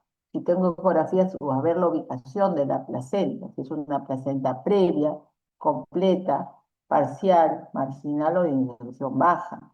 Entonces, si yo ya sé con anticipación qué patologías tienen que pueden potencialmente desencadenar una hemorragia postparto, es mejor transferir. Pero cuando ya están en el momento, también saber identificar hasta dónde puedo yo trabajar, hasta dónde puedo manejar, ¿no? Saber mis limitaciones y lo que sí realmente puedo hacer, ¿no? Entonces, por eso es esta clase para que ustedes concienticen de la importancia de una hemorragia postparto y que es una muerte prevenible. Muy bien, entonces pasando al segundo nivel y al tercer nivel, eso sí ya es una institución hospitalaria, eh, o hasta en un centro de salud se podría usar el balón de Bacta siempre y cuando lo tengan a disposición. Podría ser en una institución hospitalaria, si no, transferir a uno de tercer nivel. Entonces, en el taponamiento con balón intrauterino o BACRI, ¿qué se hace, no? En una atonía uterina y tengo este dispositivo médico, lo coloco dentro de la cavidad uterina y se va llenando poco a poco progresivamente con cloruro de sodio al 9 por 1000, ¿no? Como ven ustedes en la imagen, se va colocando dentro y se va insuflando con cloruro de sodio al 9 por 1000, todo esto, ¿no? Tiene 2 entradas, una acá que para ver si el sangrado persiste y otra aquí para inflar el globito, ¿no? Entonces acá tenemos cómo tiene que ser la forma correcta y cómo podemos por ecografía visualizar si está bien colocado, porque lo importante es eso, ¿no? Que esté dentro de la cavidad uterina para que haga como un taponamiento de todo el lecho placentario, o sea, vas a comprimir. El útero va a seguir grande, como no se contrae adecuadamente, pero sobre el lecho placentario se va a producir la compresión, ¿no? ¿Y cuándo se retira? Si es efectivo en ese momento y el sangrado disminuye, para el sangrado, esto se puede retirar a las 24, 48 horas tras la estabilización de la paciente, o sea, ponerle cloruro, si requiere sangre, se pasa sangre, si requiere plasma fresco congelado, se le coloca, si requiere creo precipitado, se coloca, siempre y cuando este va a estabilizar. ¿Qué más podemos hacer? Podemos hacer un balón intrauterino casero que se hace con un condón, pero sí hay que tener la capacitación suficiente para saber cómo hacerlo, ¿no? Igual se va a insuflar, se va a amarrar a una sonda Foley para poder insuflar, ¿no? Entonces aquí está, ¿no? Cómo se va a poner dentro de la cavidad con su sonda Foley, con triple vía, uno para colocar el cloruro dentro y otro para hacer el globito. Eso es importante, es diferente cuando usamos el balón Bacri. El balón Bacri ya está preparado para todo. En cambio, si usamos un condón, tenemos que eh, adaptarlo a una sonda Foley, que tiene que tenga triple vía, ¿no? Una para poner el globo, uno para llenar y otro para que salga el contenido. Igual. No había mucha diferencia significativa, sobre todo en países que no tienen accesibilidad al balón de Bacri, ¿no? Pero tiene que ser un personal capacitado que pueda hacer. Lo otro se puede hacer taponamiento con compresas uterín con gasas dentro del útero mientras se transfiere el paciente, ¿no? Si es que mejora, perfecto, eso cuando no hay balón Bacri. Lo otro es que si tenemos radiología intervencionista y si tenemos una paciente que probablemente que tenga solamente un hijo y que queremos preservar el útero, podemos hacer un taponamiento mediante arteriografía usando material embólico reabsorbible. ¿Qué significa eso? Que con el transcurso de los días esto se va a reabsorber y va a permitir el pasaje por la arteria uterina. ¿Qué vamos a embolizar? A la arteria uterina por vía femoral, acá está la vía femoral, vamos a ir con el catéter a ubicar la arteria uterina, ¿no? Entonces se ubica la arteria uterina, se coloca el material embólico como una gelatina y después se reevalúa con placas para ver si hay fluido, ¿no? Entonces acá vemos que ya no hay el flujo sanguíneo, ¿no? Nada, se ha detenido el flujo sanguíneo y por ende, si cerramos la arteria uterina, no va a haber sangrado por vía vaginal, a pesar de que el útero esté atónico, porque no estamos manejando la atonía, estamos bloqueando a la arteria uterina. Lo otro es el manejo quirúrgico, ¿no? La cirugía conservadora, ¿no? Que están todas las suturas para producir compresión mecánica del útero y por ende cesa el sangrado, ¿no? Entonces todo el lecho placentario lo vamos a enrollar dentro del útero. Las suturas más conocidas son la de Lynch y la sutura de Hyman y la sutura de Cho. ¿Cuáles son más usadas? La sutura de Lynch y la sutura de Hyman, ¿no? Entonces al final vamos a querer tener un útero de esta forma cuando ya está con las suturas bien amarradas, bien anudadas para tener esto, ¿no? Y eso nos va a ayudar durante las primeras 24 a 48 horas, que son el sangrado mayor que se produce de hemorragia postparto, ¿no? Después de 48 horas, ¿vamos a ir a sacar los puntos? No. ¿Se va a perder la tensión? Sí, porque el útero poco a poco va a achicarse, pero ya la hemostasia se ha logrado. Entonces, esa es la finalidad, lograr hemostasia del lecho placentario. Entonces, tenemos acá las de Hyman y la estructura de Cho, ¿no? ¿De qué depende usar una u otra? Depende mucho de la habilidad del cirujano para hacerlo. Si yo sé hacer Lynch y me sale muy bien, y no sé hacer Hyman, me quedo con la de Lynch. Y el que sabe hacer Hyman y le sale muy bien, es mejor que haga la de Hyman. Entonces, depende mucho del operador, de su habilidad, de lo que sepa, de la experticia, ¿no? ¿Qué eficacia tiene? Cualquier tipo de sutura, porque hay un montón, no solamente la de Lynch, la de Hyman, de Troy Pereira, Oamba, Catel, Makino, Matsubara, Saniges, Meisán, Linsen, todas tienen muy buena efectividad que supera el 90%. Y entonces, si vemos en global todos los tipos de suturas compresivas, están en el 97% en promedio. Entonces, si queremos preservar el útero, lo primero, después de lo farmacológico y taponamiento intrauterino, usar el quirúrgico, las suturas compresivas como manejo conservador. ¿Qué más se puede hacer? Ligar las arterias uterinas, que son las que dan el flujo hacia al útero. Y si no se puede ir más atrás. ¿De dónde nacen las arterias uterinas? De la arteria hipogástrica. Ligar la arteria hipogástrica. Igual va a cesar eh, el flujo hacia la arteria uterina. Y me podrían preguntar qué pasa con el útero. Ya no va a tener, ya no va a tener vascularización. Sí, porque las ováricas dan cierto flujo, igual que la arteria vaginal, de algunas ramas hacia el útero. Entonces, no se va a necrosar por falta de irrigación, ¿no? Y lo radical, que es el último paso cuando ya el útero no mejora a pesar de todos los manejos de primer nivel, segundo nivel y cirugía conservadora, lo último es hacer una histerectomía, ¿no? Por eso que como indicación es atonía uterina no reversible cuando tenemos agretismo placentario, que no es lo ideal que haga trabajo de parto. Cuando haya laceraciones uterinas como rotura uterina, ya sea por un parto vaginal y cesárea anterior, o por haber hecho maniobras de Christeller o durante la misma cesárea que se haya lesionado, ¿no? Placenta previa, DPP de placenta, cuando hay un útero de Cuvalier, una sepsis de foco uterino y un CID.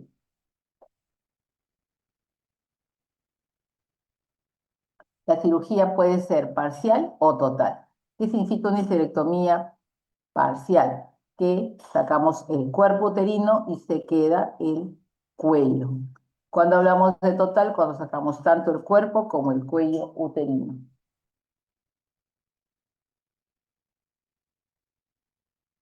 Ahora pasemos a la prevención de la hemorragia postparto. ¿Cómo prevenimos? ya que esta es una complicación que la podemos evitar. Debemos usarlo en todos los partos, ¿no? Para producir un alumbramiento dirigido, ¿no? Esos son nuestros fármacos que tenemos que tener siempre presentes. Entonces, para prevenir, se previene en el tercer periodo del trabajo de parto, que es el alumbramiento. Vamos a usar de forma profiláctica agentes uterotónicos, igual a la cabeza, oxitocina. Entonces, ¿qué hacemos en el manejo activo del alumbramiento? Oxitocina como primera línea u otro fármaco uterotónico. Aquí tenemos ergometrina y misoprostol. Después de ¿cuándo podemos usarlo? Cuando ha salido el óvulo anterior del bebito o cuando ya ha nacido. Hasta el primer minuto. ¿Qué más? Hacemos una tracción controlada del cordón umbilical y masaje uterino externo después de la expulsión de la placenta. ¿Qué hacemos en el alumbramiento dirigido? Ponemos oxitocina 10 unidades, o sea, una ampolla por vía intramuscular en el muslo materno. ¿Cuánto debe durar este alumbramiento? Entre 5 a 15 minutos. Se llama alumbramiento dirigido o manejo activo del alumbramiento. ¿Cuál es la diferencia con el alumbramiento espontáneo? Que el espontáneo dura 30 minutos. ¿Qué me favorece? Que disminuye el volumen del sangrado posparto, el tiempo de la expulsión de la placenta y me evita la necesidad de transfusiones sanguíneas al disminuir ese sangrado vaginal. Entonces, ¿con qué usamos para prevenir? Nuestra oxitocina, una ampolla intramuscular. ¿Qué más? Una ergometrina durante el primer minuto posparto, solamente una ampolla. Y el misoprostol, 600 microgramos por vía oral dentro del primer minuto después del parto. Entonces, si hay oxitocina, usamos, que es lo que más utilizamos en el hospital. Ergometrina, con mucho cuidado, si tengo una preeclámptica, no usarlo. Y en países donde no hay cadena de frío para guardar oxitocina, porque oxitocina requiere estar en la refrigeradora, usamos misoprostol, 600 microgramos. Por eso que en países africanos, principalmente por falta de todo el sistema de refrigeración, de cadena de frío, se utiliza como primera opción misoprostol, pero allá. ¿Por qué? Porque no hay, porque siempre la primera opción es oxitocina.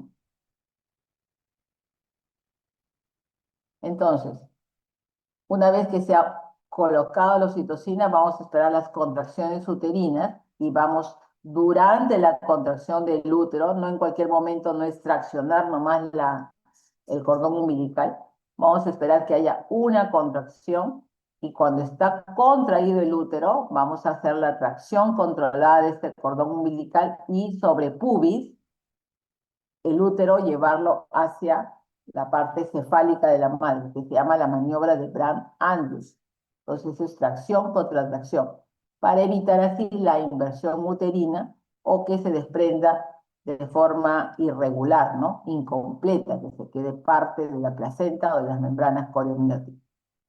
Y luego el masaje uterino externo que siempre se debe hacer después de expulsar la placenta. Y explicar a la paciente que debería hacerlo también durante todo el puerperio. Entonces acá tenemos todos los uterotónicos, cómo es cuando es un manejo fisiológico, cuando no utilizamos nada, ningún oxitóxico para favorecer el alumbramiento, y cómo es el manejo activo, ¿no? Cuando no usamos el uterotónico, esperamos que de forma espontánea se desprenda la placenta, ¿no? ¿Qué signos hay? Cuando es un manejo fisiológico, esperamos que haya un chorro de sangre, que el cordón se vaya alargando, o sea, el cordón que está saliendo por la vagina caiga solo, que el útero se ponga redondito a medida que, y más chiquito conforme desciende la placenta, ¿no? Que se va desprendiendo. ¿Qué pasa cuando es el manejo activo? Ya sabes, pones oxitocina, una vez que sale el hombro anterior, salió todo el bebito, y ya no se espera estos signos de separación. En su lugar, se espera una contracción, que el útero se contraiga, hacemos tracción controlada y la contracción del útero hacia la parte cefálica de la madre. Entonces ahí se produce la expulsión de la placenta. En cambio, cuando no usamos nada, esperamos que por gravedad vaya descendiendo la placenta, ¿no?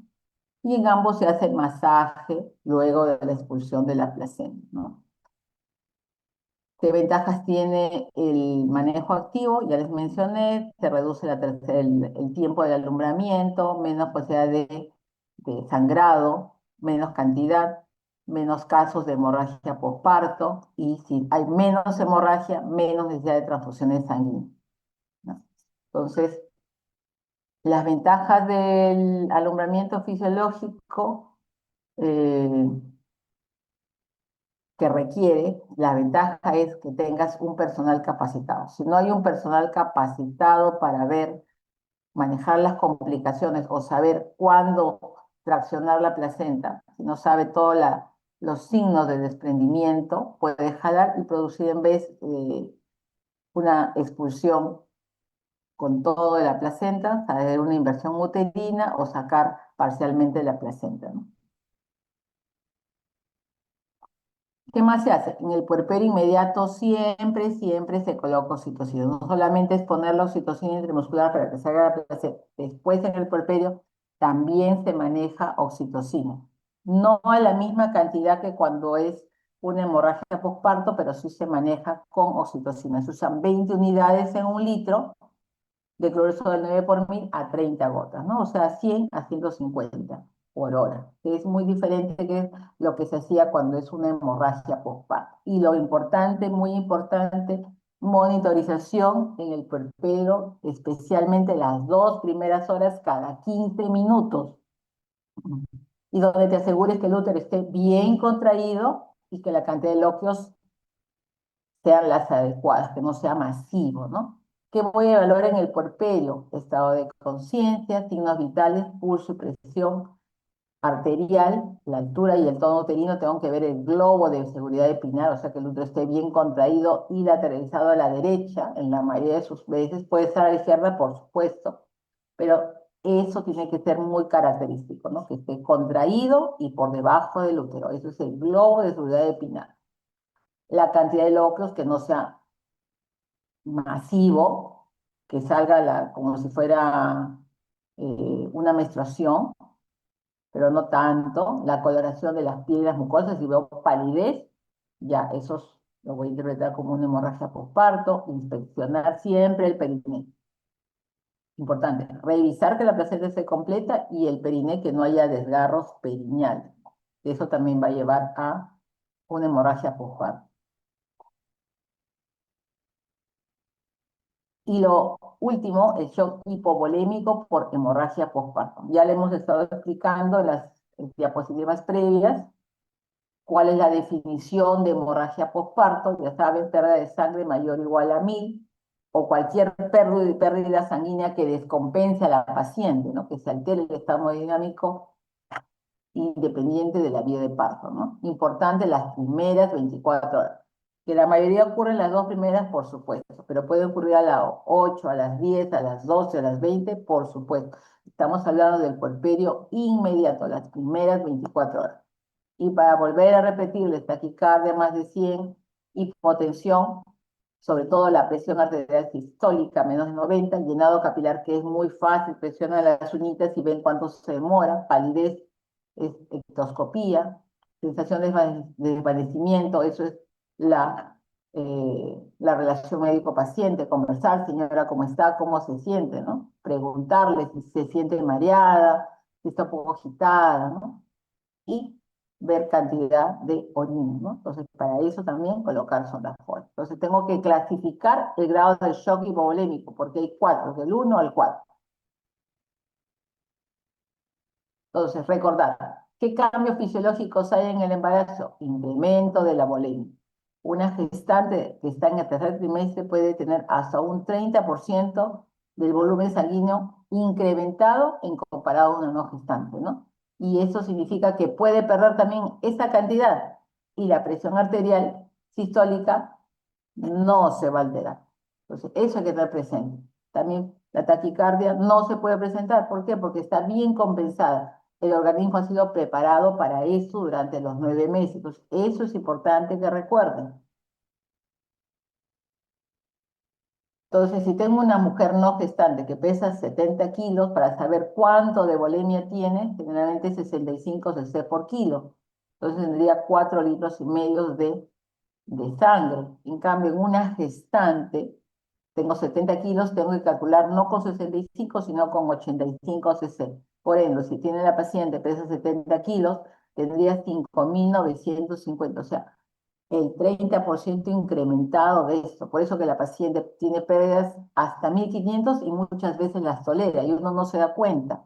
Uno se da cuenta cuando pasa ese nivel, la paciente comienza a descompensarse, se desmaya, hace taquicardia, hipotensión y ya estamos sobre un shock hipovolémico instalado.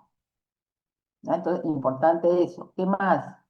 Saber la clasificación. Grado 1, leve. Y por aquí es el problema. Cuando nos damos cuenta en este grado, que ha perdido entre el 16 al 25% sobre los 1,500, estamos en esto. Si no nos damos cuenta, aquí como grado leve se nos pasa muy rápido a grado 2 y a grado 3 peor. Ya 4 ya estamos hablando de pérdida masiva de sangre. La mayoría de pacientes en partos vaginales o cesáreas están compensadas, porque me pueden perder hasta 15 y tranquilas, no requieren ni reposición de volumen para nada. Pero sí el grado 1, que es entre 16 y 25, hay que tener cuidado. Supera los 1,000 y la paciente o está normal o está agitada con ansiedad leve. Tiene palidez, le hace frío, pero señora, ¿cómo está? Está tibiecita, siente frío, tengo frío, ¿no? La cogen y siente palidez, está frío, pues, ¿no?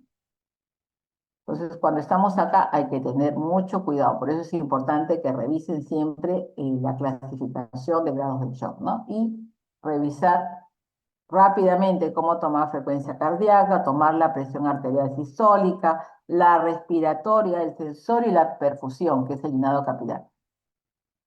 Esas 5 cosas tienen que saber de memoria, tomarlas y hacerlas rápido, no demorar. Es importante que practiquen, porque a veces creo que han llevado medicina interna y han llevado otros cursos y no saben tomar la presión arterial o demoran mucho, no saben cómo está el manguito. Entonces es importante eso, repasar cómo se toma la presión. Si están ustedes en sus hospitales, tomen la presión a todas las pacientes, porque de ese modo se gana experiencia, experticia y hacer las cosas bien y rápido, que es lo que se requiere, ¿no?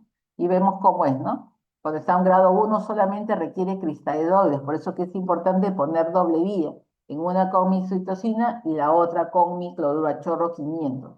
Con eso la paciente va a estar superando esa hipovolemia. Muy bien. Y lo otro, el índice de shock o índice de choque, que si bien es un parámetro que se ha hecho para no gestantes, para pacientes con trauma, identificar, ¿nos sirve para qué? Porque si bien no nos dice que la paciente se está deteriorando, pero sí nos indica la necesidad de transfundir a la paciente o de que tenemos que hacer algo para que parar eso, una intervención quirúrgica que requiere una atención urgente de alto nivel. Generalmente en prehospitalario pasarla a un hospital o un instituto, ¿no? Y es un marcador de severidad de injuria y mortalidad. Entonces, ¿cuál es el valor normal? Si bien en una paciente no gestante el índice de shock, el valor normal es 0,5 a 0,6, en una gestante lo normal es de 0,7 a 0,9. Si ya por supera el 0,9, estamos hablando que este índice de shock está alterado, ¿no? Entonces, que requiere probablemente la paciente ya transfusión y que la operemos, ¿no? Que no estemos dilatando el manejo solamente farmacológico. Ya no mejora, entremos a sala. Entonces, cuando tenemos una paciente con shock hipovolémico por hemorragia uterina, abrimos o activamos lo que se llama la clave roja. ¿Qué significa la clave roja? La clave roja significa que es una hora que tenemos para reanimar a la paciente, tanto con cristaloides o transfusiones sanguíneas, y manejar las 4 Ts para revertirlas y calmar y cesar el sangrado. Por eso acá tenemos todo el relojito, una hora para salir adelante con las pacientes y que no se muera. Entonces, ¿por qué? Cuanto más dure el sangrado, mayor es la tasa de mortalidad o menor la tasa de sobrevida. Vemos acá, a la hora el minuto cero que activamos y lo manejamos durante los primeros 20 minutos, la tasa de mortalidad estamos entre el 80 a 60, pero conforme pasan los 20 minutos cercanos a la hora, la paciente tiende a empeorar. Tenemos que no solamente diagnosticar y manejar, tenemos que mantener volumen circulante y monitorizar funciones, ¿no? Entonces, por eso que requerimos no solamente nosotros como ginecobstetras, necesitamos al anestesiólogo y al intensivista para que nos ayude en el manejo del medio interno, ¿no? Entonces es importante que el manejo sea multidisciplinario. Cuando estamos atendiendo el parto, generalmente damos el ginecólogo y la obstetra y la enfermera que está en recuperación postcesárea. Entonces, todo ese personal. Pero cuando ya tenemos un shock hipovolémico, tenemos que priorizar el personal. Aparte de lo que he mencionado, necesitamos al anestesiólogo, probablemente tengamos que volver a ingresar a sala, a reintervenir y hacer un manejo quirúrgico. Y UCI, ¿para qué? Para que maneje el medio interno y la transfiera lo más pronto posible, una vez que nosotros resolvamos la etiología que está desencadenando la hemorragia postparto. Entonces, igual, clave roja, el minuto cero. Por eso es importante que no solamente el ginecólogo, la obstetra, el residente de ginecología se dé cuenta. Tiene que ser cualquier personal que esté recibiendo o esté en contacto con la paciente, ¿no? Puede ser el interno de medicina que está recibiendo y que está en contacto en tópico, ¿no? O el ginecólogo que está operando con el residente, la obstetra está en un parto, ¿no? Entonces el interno de medicina tiene la capacidad de poder diagnosticar una hemorragia postparto, ¿no? Tenemos que evaluar el sensor, la perfusión, pulso, presión y oximetría. Todos tenemos pulso oxímetro, todos sabemos manejar un tensiómetro, un estetoscopio, entonces es importante. Y ya les he dicho, el diagnóstico es eminentemente clínico, tan solo es saber clasificarla de acuerdo al grado de shock, ¿no? Entonces, si tenemos hasta entre 500 a 1000, la paciente va a estar muy bien compensada. El problema es acá cuando pierde más de 1000, ¿no? Y está agitada, tomó con un pulsiosímetro o con un estetoscopio sobre corazón, cuento la frecuencia cardíaca, con mi tensiómetro tomo la presión arterial, cómo está, ¿no? Porque si dejamos avanzar en el tiempo y no activamos la clave roja, vamos a tener una hemorragia postparto grave. ¿Qué viene después del minuto cero? Después que activamos. O sea, activar no solamente es, como le dije, ginecólogo, obstetra, interno de medicina, u otro médico que puede estar en trauma shock, porque una paciente puede ir puérpera de otro centro de salud, atendieron todo el parto y está llegando por emergencia. Entonces puede pasar directamente a trauma shock y el médico emergenciólogo tiene que aprender a saber qué cosa tiene que hacer, ¿no? Entonces es importante. Entonces, en el minuto 1 a 20 necesitamos que hacer la reanimación, el diagnóstico y el tratamiento. O sea, todo un equipo que tiene que colaborar. Tenemos que activar la clave roja y llamar al laboratorio. ¿Para qué? Para saber qué grupo sanguíneo es, para un hemograma, para un perfil de coagulación, las inmunológicas para ver si no tiene alguna enfermedad de transmisión sexual y pruebas cruzadas. Eso es importante. Entonces, en esos 20 minutos tengo que priorizar todas esas cosas. Entonces, ¿qué hago? Para reanimar, canalizar dos vías de calibre grueso, catéter 14-16. La primera vía, iniciar transfusión a chorro, cloruro de sodio al 9 por mil a chorro y luego en bolos de 300 a 500 de acuerdo a la respuesta hemodinámica. Entonces, el ginecólogo, si bien va a dirigir en ese momento, si está en sala de partos, si está en trauma shock, va a tener que dirigirlo el médico emergenciólogo. Por eso que es importante que a la enfermera se le vaya indicando, coloca otra vía, coloca la cantidad de 500 hacia el chorro, esperas 10 minutos para ver cómo está la hemodinámica de la paciente, sino colocar otros bolos, ¿no?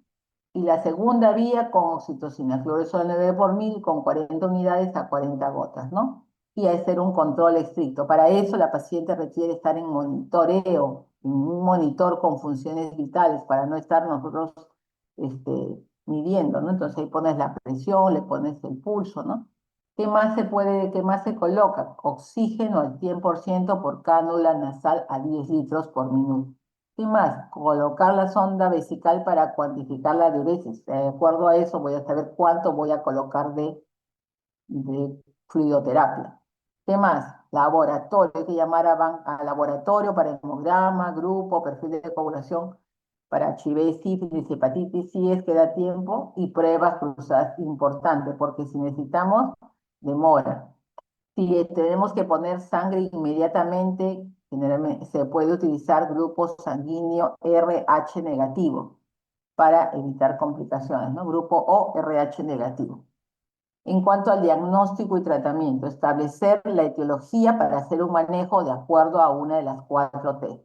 Si hay atonía, ya saben, fármacos uterotónicos, oxitocina como primera elección, después ergometrina y misoprostol, y masaje uterino bimanual. Ya no están para hacer masaje externo, sino mano en la vagina y otro sobre el pubis. Masaje uterino bimanual. Si es por trauma, comenzar a suturar. Desgarro de cuello, desgarro de canal, desgarro perineal, ¿no? Y debridación de hematomas vaginales y vulvales. Si es que se puede en el expulsivo. Si no, a sal.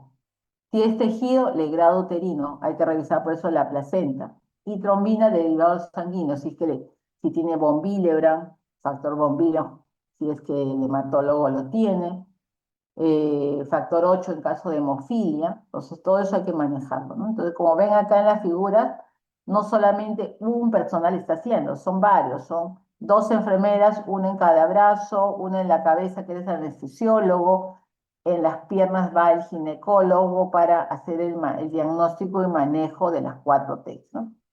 Entonces, es un trabajo multidisciplinario. Entonces, acá la clave roja se activa, igual lo mismo, están las dos vías, oxígeno, la posición anti-shock, que significa que hay que elevar las extremidades 45 grados y cubrir con mantas porque la paciente comienza a tener escalofrío. Entonces ahí, útero contraído. Si no está no contraído, ya vimos todo lo que se hace en atonía. Si está contraído, ver la placenta, chequear la placenta nuevamente si es que no están seguros. Si falta, va a un legrado uterino. Si la placenta no ha salido, intentar colocar y hacer extracción manual de placenta. Si no sale, igual, a sala porque es secreta. Y revisan canal. Si revisan canal y encuentran lesión, desgarros cérvico-vaginales, a comenzar a suturar. Si es perineal, comenzar a suturar. Si hay alguna coagulopatía, hablar ya con hematología y banco de sangre para que pasen los derivados sanguíneos a colocar. Si ya se sabe que es una atonía, porque descartaste las otras 3, compresión manual, igual, una mano en el canal vaginal y otro en el pubis, repetidas veces. Si se cansa, pasa a otro residente o interno a seguir haciendo. Y ya está con todos los fármacos, está con oxitocina. Si no mejora, ergometrina. Si no mejora, misoprostol. Si no mejora, si tienen disponibilidad de cabertosina como el último del eslabón de los fármacos uterotónicos. Y siempre se asocia ácido tranexámico para dar bien el coágulo. Ya. Si mejora, perfecto, ahí terminó todo. Si no mejora, compresión, seguir con la compresión uterina bimanual, colocar taponamiento uterino si es que tienen acceso a Bacri. Si no mejora, la parotomía. De allí, las conservadoras, las suturas comprensivas, la ligadura arteria uterina o arterias ilíacas, y si no mejora, histerectomía como último paso y pase a UCI, porque para este momento ya la paciente está descompensada, ¿ya? Entonces, en atonía ya sabemos uterotónicos, ya les expliqué todo eso de aquí, masaje uterino bimanual, y el uso de ácido tranexámico. Entre los 20 y 60 minutos ya tiene que estar estable la paciente una vez que han corregido las 4 T's, ¿no?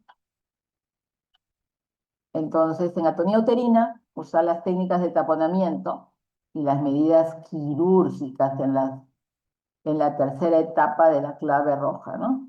El desgarro perineal, como les mencioné, es en sala, entonces también después de los 20 minutos. Y transfusiones sanguíneas hemoderivados, ¿no? Se van colocando. Se puede usar inotrópicos y vasoactivos si persiste la hipotensión, a pesar de las medidas de reanimación que se hicieron en los primeros 20 minutos, ¿no? Si no mejora, pasa la paciente a UCI para ese manejo de la hipovolemia severa y sus complicaciones, ¿no? Entonces, importante saber todo eso. Y acá vamos a pasar a algunas preguntas, espero que estén atentos y atentas para las preguntas, ¿no? Entonces, lo que ha sugerido la coordinadora del curso es que las preguntas sean tipos casos clínicos, ¿no? Por ejemplo, acá tengo mujer de 20 años que acude a emergencia referida al centro de salud por útero flácido, sangrado vaginal profuso y palidez marcada. Tuvo parto vaginal hace 3 horas. ¿Cuál es el diagnóstico y la causa probable? A ver, chicos.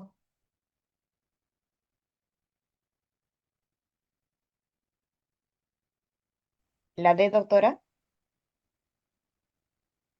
No.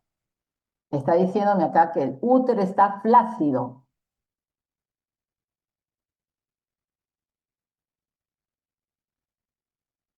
No me dice que está contraído, ¿no? La D, doctora. Muy bien, es una hemorragia porque está 3 horas, está dentro de las primeras 24 horas en un útero flácido, sangrado vaginal y profuso, ¿no es cierto? Entonces es la D, una atonía uterina y como primer fármaco de elección, oxitocina, ¿no? Y si están con palidez marcada, transfluidoterapia y transfusión sanguínea. Muy bien.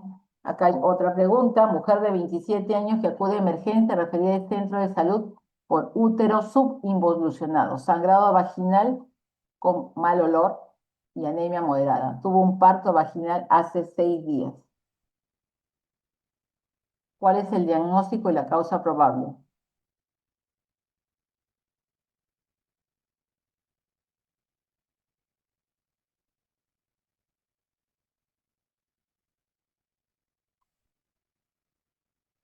La C, La C, doctora. doctora. Muy bien. La C, ¿no? Entonces, siempre revisar el cuello, revisar todo el canal vaginal para ver si no hay desgarro, trauma del canal vaginal. Y a veces hay que revisar la placenta, pero como ya pasó 6 días, ya no puedo revisar nada de placenta. Y si no está bien contraído, tengo que pensar que hay retención de membranas o alguna parte. Entonces tengo que hacer un legrado uterino puerperal, ¿no? Y ver qué está saliendo, ¿no? Probablemente vean, ya esté organizado por el hecho que ha pasado 6 días, ¿no? Y siempre pensar en cobertura antibiótica amplia porque tenemos muchos días con eso y ya tienen mal olor, ¿no? Entonces ya se puede convertir en una sepsis de foco ginecológico. Muy bien, otro caso. Está de 38 años con 40 semanas. Gesta 6 para 4014. Al momento está en trabajo de parto, antes de partos vaginales e hijo de mayor peso de 4450. Presentó HPP en su anterior parto. Examen físico, altura uterina 37, dilatado 9, AP0. Tiene ecografía con ponderado de 4350 y circular simple al cuello. ¿Cuáles son los factores de riesgo para hemorragia postparto? Marque la respuesta incorrecta. La D, doctora. Circular simple al cuello fetal. Muy bien, porque tiene todos los otros factores, ¿no? Entonces, muy, muy probable que hagan su hemorragia. Entonces, hay que prevenir, ¿no? Ya estoy en el expulsivo, salió el bebito, coloco mi oxitocina 10 unidades. Tenemos otra mujer de 23 años, gestación de 40 semanas y altura uterina de 38. con latido 135, con dinámica uterina adecuada, dilatado 8 y altura de presentación 0. Ya está en trabajo de parto en una fase activa. ¿Y qué factores de riesgo tiene la paciente? Que sea un feto macrosómico. Muy bien, perfecto. Entonces, a ver eso. ¿Cómo se hace? Con la técnica de Johnson-Touch. Altura uterina menos 11 o 12, menos 11 si está encajado y menos 12 si no está encajado, ¿no es cierto? En este caso, mide 38 menos 11 por 155 me sale 4185. Entonces, todo lo que se les enseña en teoría y en práctica, tienen que ponerlo a su disposición para poder contestar las preguntas, ¿no? Ujú. Y sin embargo, recordar que el 60% no cuenta con factores de riesgo, ¿no? O sea, puede tener todo normal el trabajo de parto y en el puerperio nos hace atonía uterina. Otro caso clínico, puérpera inmediata de parto vaginal, presenta sangrado profuso vía vaginal, está pálida, fría, sudorosa, con tendencia al sueño, presión 80-50, pulso 130, frecuencia respiratoria 38, temperatura 36, o sea, no está febril, para explicar una taquicardia, un abdomen blando, no doloroso, útero palpable a 4 centímetros del ombligo, está flácido, no doloroso, se ha revisado el cadernal y no hay desgarro ni hematomas y la placenta está completa. Causa probable de hemorragia postparto. La atonía uterina. Atonía uterina.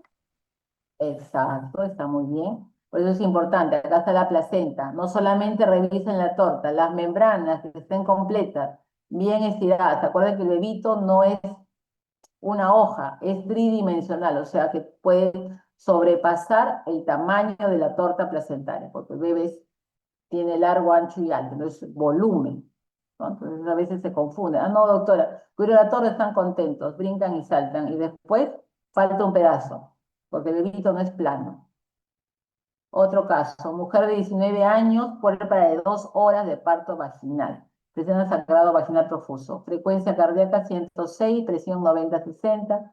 Igual útero por encima del ombligo, genitales externos sin alteraciones y placenta completa.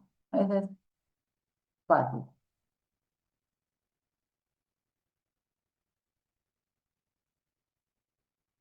¿Cuál es la respuesta, chicos y chicas?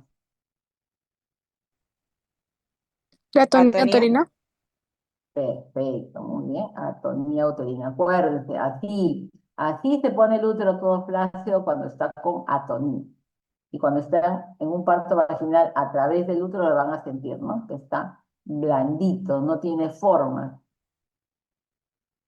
A ver, mujer de 20 años que hace una hora tuvo parto vaginal con expulsión de placenta de 30 minutos a pesar de uso de oxitocina intramuscular. Presenta útero contraído y sangrado vaginal en regular cantidad.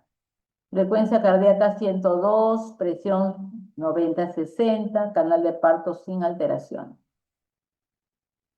¿Cuál es la causa más probable de HPP?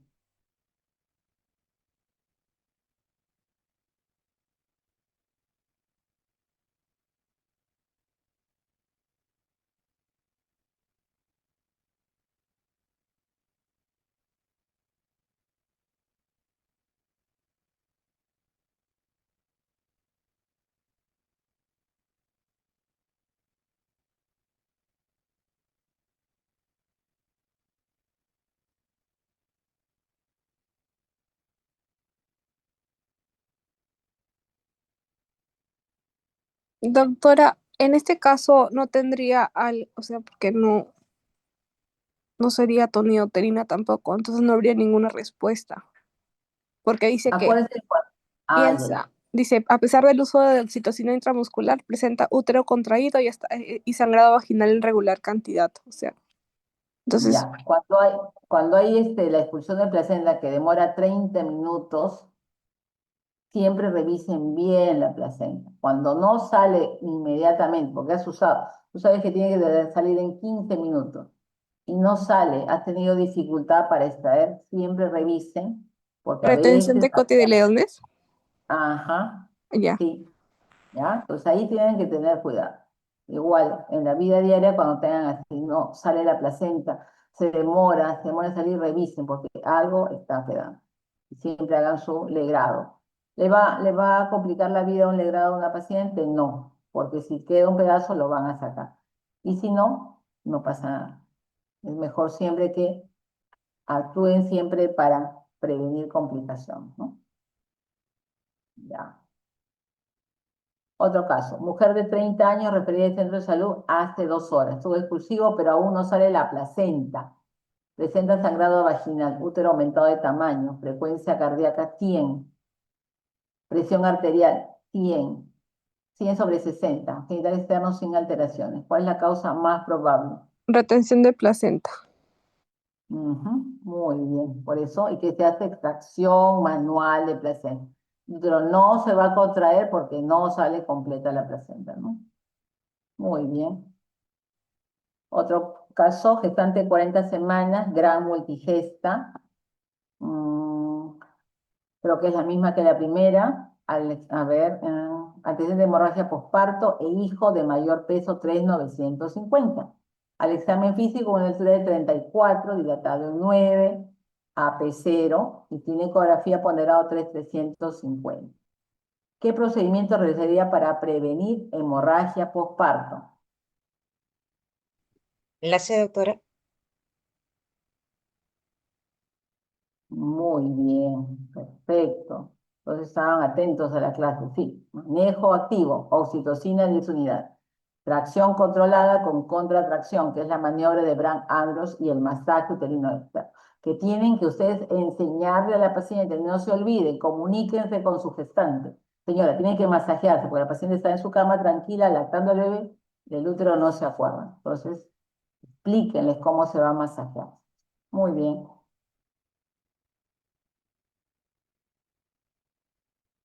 Puérpera de 2 horas de parto vaginal. Presenta sangrado profuso vaginal. Piel pálida, fría, sudorosa, despierta, agitada. Presión 80-50, pulso 120, respiratorio 38, temperatura 36,2. Abdomen blando, no doloroso, palpable a 1 centímetro por el ombligo. Flácido, no responde al masaje uterino externo, revisión de canal de parto, no hay lesiones, no hay hematoma. ¿Qué procedimiento realizaría para controlar la hemorragia postparto? Los uterotónicos. La Los uterotónicos, ¿no? Perfecto. Puérpera inmediata de cesárea de emergencia, debido a detención de hidratación y descenso, a pesar de acentuación, o sea, descenso de la cabeza fetal. Cursa con sangrado vaginal abundante con coágulos. Al examen está pálida, fría, despierta con tendencia al sueño. Presión 90-40, pulso 124, respiratorio 30-36. El abdomen está blando, no doloroso, útero por encima del ombligo, está flácido. Herida operatoria con apósitos secos y se extraen abundantes coágulos de canal vaginal. ¿Qué procedimiento necesitaría para manejar adecuadamente esta hemorragia postparto? El uso de oxitocina, doctora. Manejo. ¿Cuál, Sería la cuál B. es? Ajá. Masaje uterino bimanual hasta que se cansen, misoprostol y transfusión sanguínea. Muy bien. Chicos, ha sido un gusto con la clase dictarles y siempre estudien, no solamente estudien para el momento, para el examen, estudien para poder atender a las pacientes de forma oportuna y adecuada, ¿ya? Y siempre diagnosticando a tiempo. No esperen un examen auxiliar que les diga qué cosa tiene el paciente. La clínica siempre está por encima de los exámenes auxiliares. Nos ayuda. Por eso se llaman exámenes auxiliares o de apoyo, ¿no? Pero depende de ustedes el poder llegar a un razonamiento clínico con la anamnesis y con su examen físico. Eso no requiere aparatos complejos. Es su cabecita, sus ojos, sus oídos, sus manitos y sepan tomar las funciones vitales, examinar a un paciente y llegan tranquilamente a un diagnóstico y saben con las teorías que les damos cómo manejar a esos pacientes. Muy bien, ha sido un gusto darles la clase. Muchas gracias a todos. ¿Alguna pregunta? No, doctora, Doctora, todo claro. Perfecto. doctora, Ya, disculpe. dime. Mencionó valores de algo de polo vertical mayor al comiencito de la teoría. ¿Usted cree que podía volver a repetir esa parte? ¿Cuál? En la parte de la teoría mencionó que había algo relacionado con los hidramnios y que tenía que ver con polo vertical mayor, algo así escuché, Ah, pero mencionó un valor. Ya, Ah, eso es pozo importante. vertical. Claro, eso es importante que ustedes ya hayan llevado, supongo que están llevando con los diferentes grupos, ya. ¿Cómo se mide el líquido amniótico? El líquido amniótico se mide por ecografía y hay dos formas de medir. La forma más usada es el pozo vertical mayor. Entonces, cuando una paciente tiene polidramios, tiene mayor riesgo de atonía por sobredistensión. ¿Cómo lo mido con pozo vertical mayor? Busco toda la barriguita y busco el pozo más grande. ¿Cuáles son los valores normales? Entre 20 y 80 milímetros. Pero si yo encuentro 90, 100 milímetros como pozo único, estoy hablando de un poligramo. La otra forma se llama ILA, índice de líquido amniótico. Agarro la barriga, divido en 4 cuadrantes como punto de referencia el ombligo y voy midiendo un pozo mayor en cada uno y voy sumando los 4 cuadrantes. Si el valor sale entre 50 y 250, el líquido amniótico es normal. Si está por encima de 250, estamos hablando de polihidramnios. Si estamos hablando por debajo de 50, estamos hablando de oligohidramnios. Entonces, son las dos formas de medir por vía ecográfica el líquido amniótico. ¿Claro? Muchas gracias, doctora. Sí, Ya, muchas gracias. ya está. Listo. ¿Alguna otra pregunta?